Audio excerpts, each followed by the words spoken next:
Welcome to the Learning Pines YouTube. We hope this video helps. You'll start by opening Safari and going directly to the page you want to bookmark.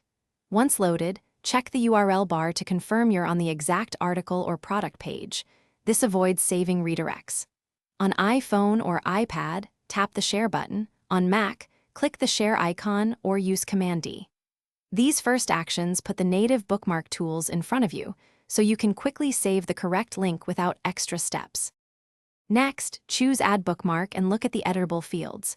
You can shorten or clarify the title so you'll recognize it later. Long default titles can be noisy. Once done, make sure to pick the folder. Favorites shows on the Start page, while other folders keep things organized. Also decide whether to store the bookmark in iCloud for syncing across devices versus locally if you don't want it shared. Then tap Save or press Enter to commit the bookmark. You're almost finished. Open the Bookmarks menu to confirm the bookmark appears where you saved it. You can move it into a different folder, rename it for clarity, or drag it into Favorites for quick access. Once indexed, use it from the Bookmarks bar, sidebar, or Start page. If the bookmark doesn't show up, check that iCloud Safari syncing is enabled and that Safari is signed into the same Apple ID. If needed, restart Safari or the device to force a sync. Thanks for watching. Consider subscribing if we helped you.